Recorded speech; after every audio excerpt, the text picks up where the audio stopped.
হাঁস বেশি গেলে হাসি সুন্দর আসে। হ্যাঁ আর হুনো, তুমি কেমন পাত্র চাও? মানে তোমার বাবা কি দুনিয়ার মায়া ত্যাগ করে গেছে গা? দুনিয়ার মায়া ত্যাগ করে নাই, তাই অমানুষের বাচ্চা আছে কিন্তু আমাদেরকে দেখে না। দেখে না? না। এই কারণে তোমরা ফুল বিক্রি করো। তোমার আম্মু? আম্মু আছে। আছে। সে কি করে?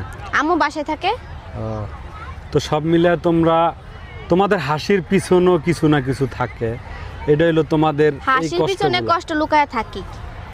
এই মানে ব্যক্তিগত লাইফে তুমি কোনো পছন্দ অপছন্দ চাও না, যেমন ছেলে চাও মনে? পছন্দ তো আছে, মানে তোমার ফ্যামিলি যেরকম দেয় ওরকম আমার ফ্যামিলি দেখলেও যদি আমার পছন্দ না হয় তাহলে কি আর আমি বিয়ে করব? কেমন পছন্দের ছেলে মানে আছে না একটা? অবশ্যই তোমার একটা পছন্দ আছে, এটা হ্যাঁ কেমন? পছন্দ আছে। এদিকে এদিকে এক মিনিট এদিকে।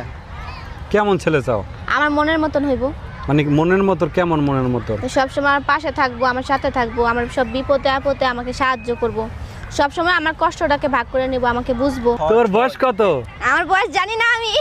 এই যে বয়স লুকাইতেছে দেখেন দর্শক, জানি না। এই যে বয়স কয় না দেখেন, ওর বয়স কত? 40 হইব না? না 40 বছর। 60 বছর হইব? আরে না 35 হইব। কত হইব? আরে না 50 পার হয়ে গেছে। 50। দেখেন 50 বছরের ফুল বিক্রেতা আমাদের সামনে আসছে ফুল বিক্রি করতে।